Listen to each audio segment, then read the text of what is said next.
Hello, everyone, and welcome back to the Stadium Showdown. It is episode 43 as we give you an in-depth look at the future home of the Cleveland Browns. I'm Jeff Slauson. This week, we thought it was very important to look legally at where we are and potentially where we could be. So we bring back in our legal analyst, Alyssa Belli, who we always turn to with a lot of these legal questions. We got two main legal things that are kind of happening, but again, we also want to look ahead to a lot of this, right? Where we could be in these, what happens in multiple scenarios. Really important to talk these things out as the court situation could really start to drag on. And of course, as the official groundbreaking is getting closer and closer in Brook Park. So let's bring you to part one of our conversation with Alyssa Belli. We welcome back to the Stadium Showdown, Alyssa Belli, our legal analyst. We go to you for all of our legal questions here. We have not spoken on camera in this setting in quite some time. It has. That's why I went up to your desk and wondered if you wanted to be on this week, because we were kind of in a weird situation, right? We have these two lawsuits, which we'll get into. We have the governor offering his advice if these lawsuits go one way or the other. But at the end of the day, we have a stadium that's still being built. Right. So I think many people are very confused as to if there's any validity at all to these lawsuits. Right. I think they're first saying, wait, how is there still litigation? Right. When obviously they've got shovels in the dirt and the Haslam's don't seem worried, and then what's still being fought? So explain that for people. Let's start with the Dennis Kucinich one. Dennis Sure. Kucinich, who was on this show. If people want to watch that interview, highly suggest doing it. That's one that I think people are confused about. Totally. Yeah. So Dennis Kucinich filed a lawsuit months ago, but just recently he filed a motion for temporary restraining order and injunction. Here's what he's saying. There's one little section of the stadium lease, 9B2, and it essentially says that the Haslams have no business discussing moving forward with ideas or planning to move the team outside of Cleveland until the lease is up. Lease isn't up until February of 2029. So now he went to the judge and said, I want you to hear my arguments. I think there should be a block on everything that the Haslams are doing until that lease is up. Does he have a point? Because when I had him on the show, he talked about your standard lease and essentially said, if you sign a lease for an apartment and you decide to break the lease, you need to come to an agreement with the owner of the lease. Right. Or you're on the hook. Right. And his argument was the owner of that lease is the taxpayer because it's a taxpayer-funded stadium. Right. So does he have a point in this? I think he does. And here's what he did, right? He sued the Haslams and the city of Cleveland. So he's not only saying that the Haslams are in violation of the lease, he's saying that the city of Cleveland lawyers, they should have thought about this back in October of 2024. That's when the Haslams went to the city and said, we're looking at Brook Park. He's quite literally saying that city attorneys fumbled the ball. They needed to be on top of this. They needed to defend the lease. And because they haven't, now it's his job to protect taxpayers and have this lease enforced. When the Haslams bought the team, you inherit everything. That's right. You inherit the lease. Right. They should have been aware of this portion of the lease, right? They understood the language. Of course, they were lawyered up and they had people go through line by line. They did their due diligence. So this shouldn't be coming as a surprise to the Haslams. I just find it interesting. You know, it's one line of a very, very, very, very, very dense document. Absolutely. But again, it does seem like there is some validity here. On the flip side, the city of Cleveland and the Browns have clearly come to an agreement. Right. What does that, if anything, play into this court proceeding or this back and forth? Yeah, well, Dennis seems really confident that none of that matters because it's all in violation of the lease. The whole point of that section is to defend, right? To defend the team, to defend that this is where they belong. And it's going to be interesting. So they'll be in court on the 27th of February. And that's when Kucinich and the city and the Haslams, they'll be able to make these arguments about whether or not there should be a block. I think it's really important, and I want to stress this for everybody at home. The reason why that we are kind of hammering on this one more so right now, we're going to get to that second one, the unclaimed funds one, in a second. The unclaimed funds one surrounds a portion of the funding. Correct. This is not related to that. This is related to physically moving the team. That's right. And the process in which you move the team. That's right. That's right. That's why this one could prevent something. Absolutely. I mean, with respect to derailing a timeline, this is the one that poses a significant risk because if a judge entertains Kucinich's arguments, we're talking pencils down until February of 2029.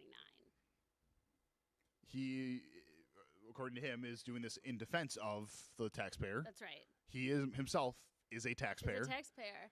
He said taxpayers have invested millions of dollars into the stadium and into downtown businesses. And think about what we're going to do. Think about what's going to happen when this stadium leaves. Well, what was interesting about our conversation, I went back and watched the previous one. It's from November of 2025. He almost like tipped his hat to that he was going to do this. Yeah. Because one of the sound bites that I pulled on for TV, I can't remember the specific sound bite. He said something to the effect of the lease itself. There's a violation in the lease itself, and that's part one of a 3-point argument that he had. Now, at the time, he had not included that. He was in mostly the right. Modell we were law, focused right? on the Modell law, right? But very clearly, he was aware and considering adding that to this. Right. Yes. The Modell law has changed. The Modell law situation is kind of a disaster, for lack of a better term. Right. From a legal perspective, is it smart strategy to then potentially turn your perspective to something that you feel is way more of a slam dunk? Absolutely. He is saying this is far more concrete, right? This is language. This is construction of a contract language. And also, he brought on now his own legal counsel, this Logan Tromley, who is specialized in taxpayer litigation. Everything that Kucinich has done up until this point is demonstrating that he means business, and he's quite confident in this moving forward. Every time we try and hear from, speak to, get anything back from the Browns, it is full steam ahead. Yes. Brook Park doesn't seem very concerned about it at all. No. They have not done the official groundbreaking yet, which is going to be people wearing gold hats digging fake dirt. Right. But they're moving dirt. Yeah. If a judge sides with Kucinich, Yeah. what happens? Yeah, if the judge sides with Kucinich, that means that a restraining order, a preliminary injunction, is in effect, and they've got to stop. But then, okay, immediately we know that they're going to move to appeal that because they're not going to be happy with that. But that block stays in place while the appeal plays out unless a judge decides to stay things. So it's a win for Kucinich if the judge goes his way unless and until an appeals court says differently. And when we say like that puts a stop to things, everything. Yeah. Because, again, that portion of the lease concerns discussions around, plans Yes. in place, too. I mean, like, negotiating. yeah, right. like everything involved in moving the team. That's right. If it does happen, it's going to be interesting. Obviously, we're a little bit away from that. A judge won't decide, right? On the 27th, it's mostly hearing, right? I would imagine that it's Judge Gallagher, she'll take a bit of time to decide. But we've also seen judges rule that day on injunctions. True.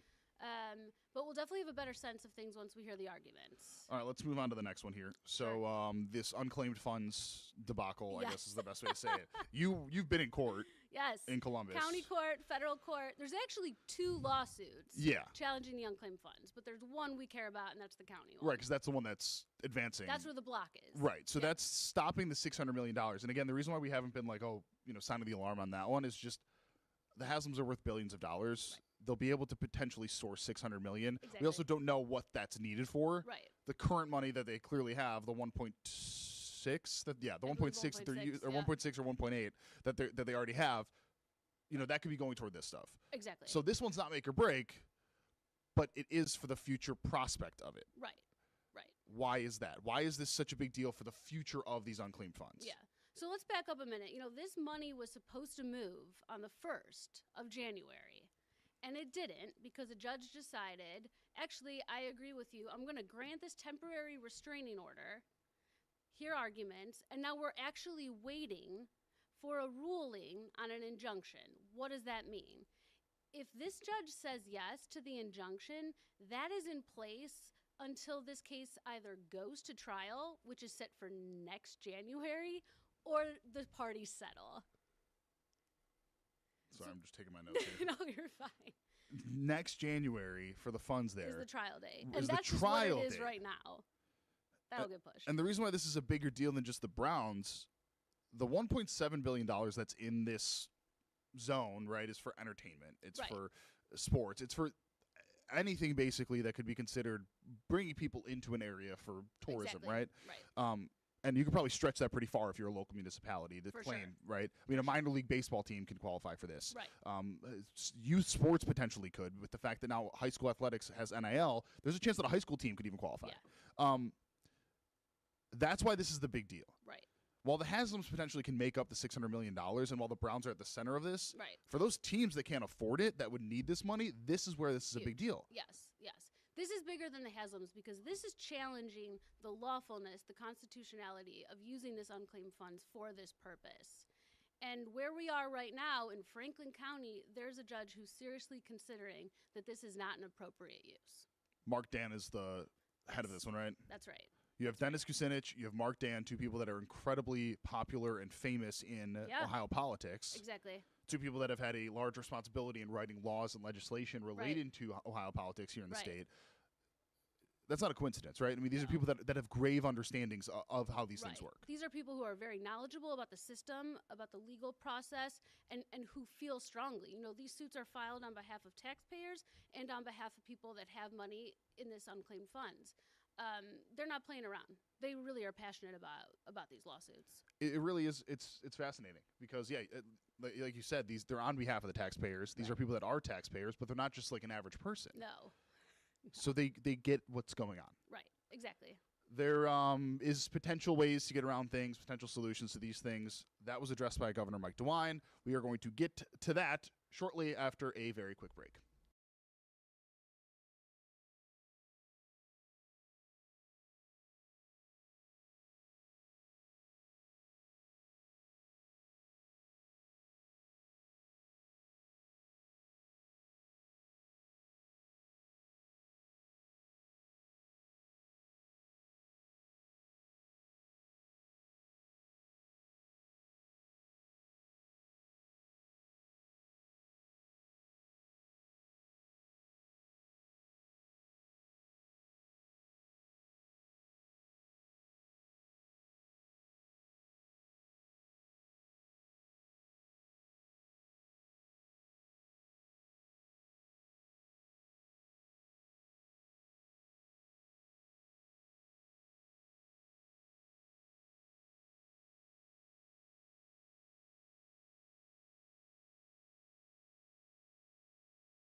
And we are back with Alyssa Belli, our legal analyst here. Alyssa, you and I were talking during the little break we took during this interview, but this has been a conversation for a long time related to the unclaimed funds.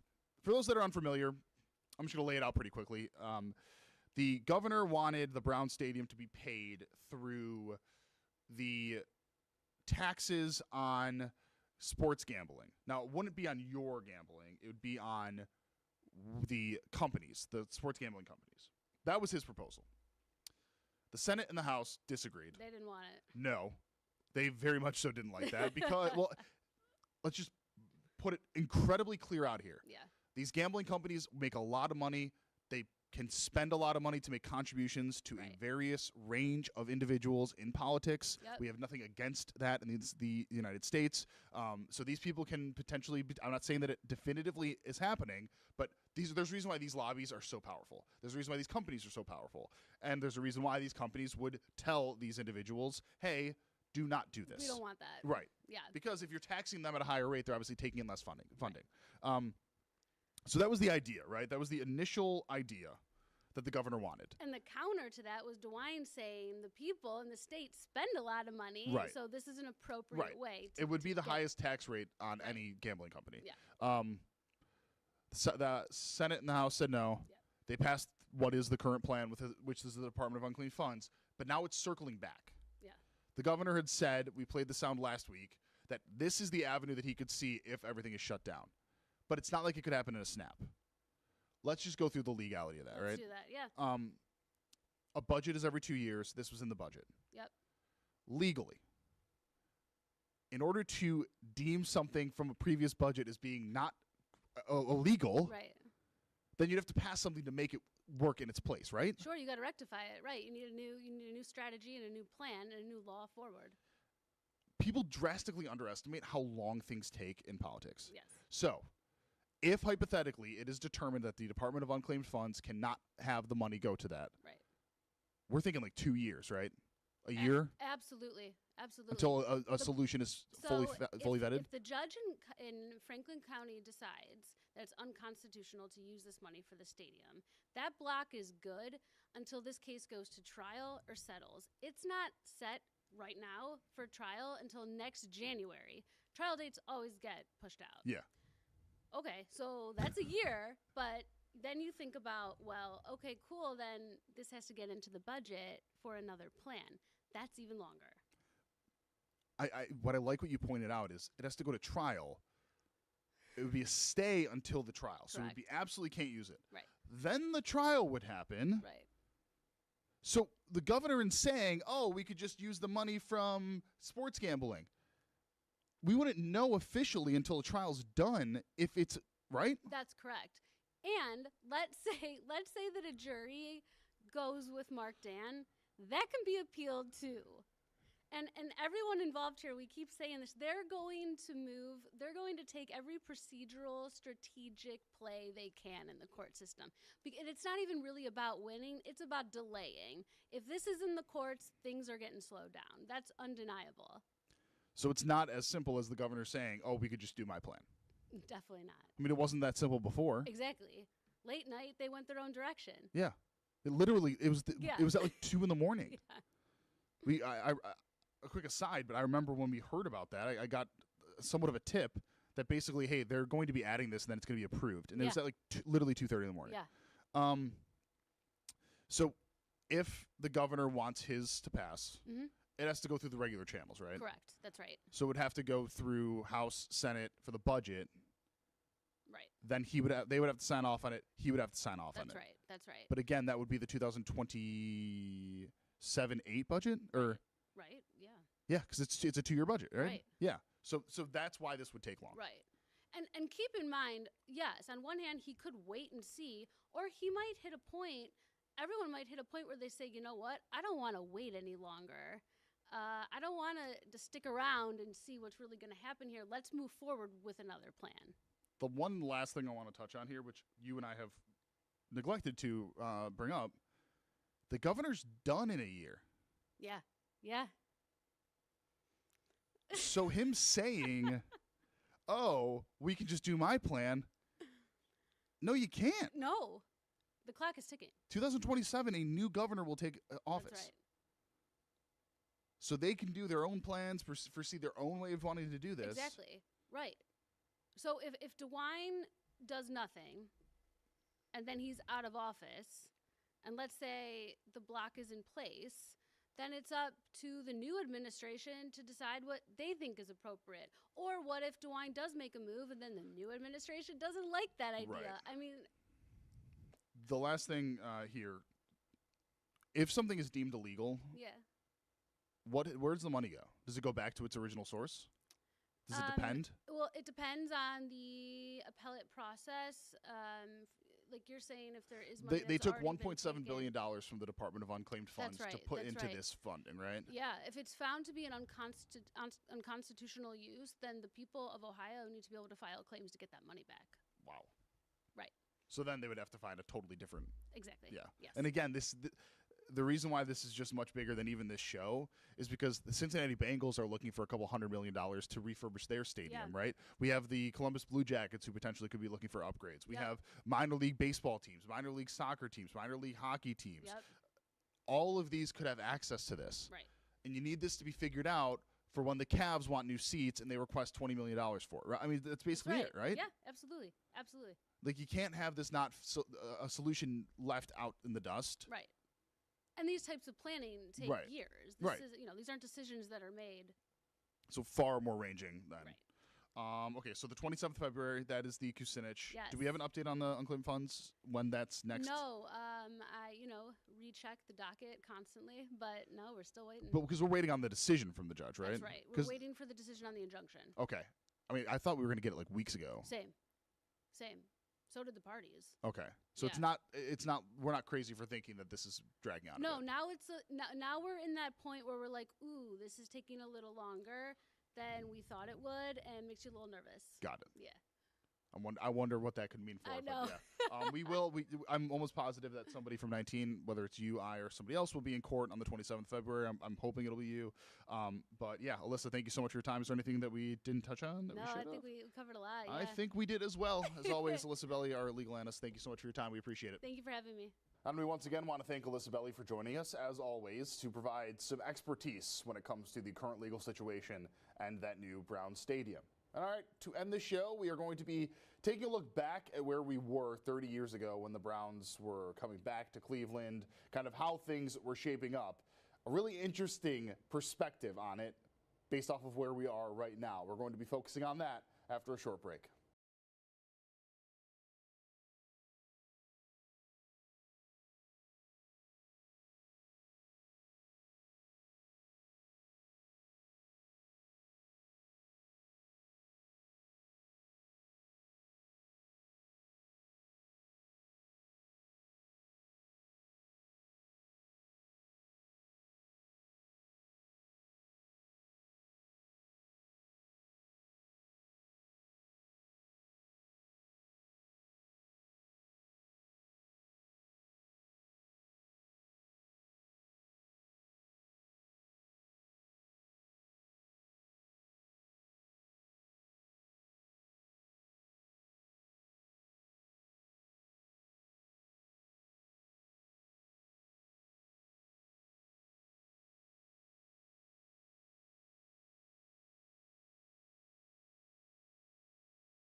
Welcome back to the Stadium Showdown. So this week, I wanted to focus a little bit on the past here.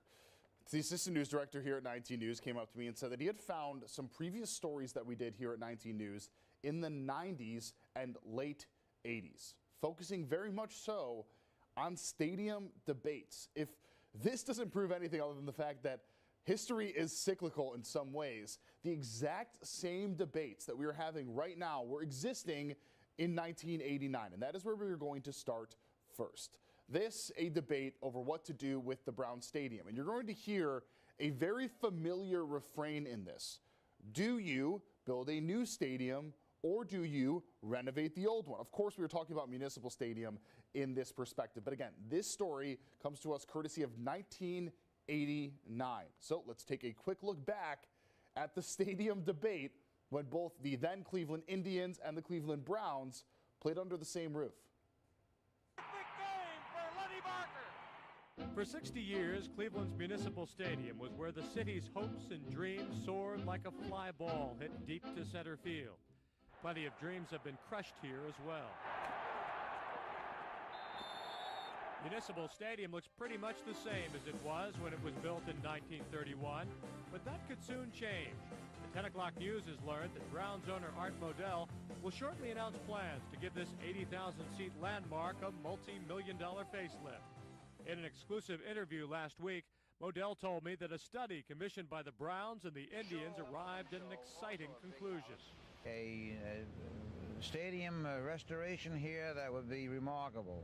For example, the removal of every post obstruction in the stadium. New seats. Double the capacity of lavatories. I mean, just give me a teaser.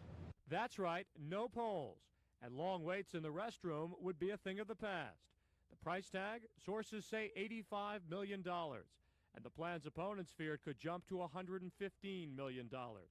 The stadium was built almost 60 years ago, not for football and not for baseball. It was built for track and field in an unsuccessful attempt to lure the Olympics to Cleveland. And some feel a multi-million-dollar renovation is just putting good money after bad. The Tribe's star outfielder Joe Carter has made no secret of his contempt for the stadium. He told us the Tribe should find a new TP. First of all, it's way too big. You have 40, 50,000 people in here. It looks like you have about 10 or 15. It just has a dull kind of feeling to it. One guy was just saying you could drive right past the stadium, not even know it was a stadium because it just blends into everything else. Cuyahoga County officials tell us that Tribe owners Richard and David Jacobs have been negotiating to raise public money to build a new open-air baseball-only stadium on this 28-acre parcel at the old Central Market. Why build a new stadium? Because without it, we risk losing the Indians to another city. Without it, one should be awfully concerned as to whether or not we will have a Major League team, Major League Baseball team in the city into the next century. Somebody asked the question, how do you know that? And the answer is, I don't. But I submit that can we afford to test it?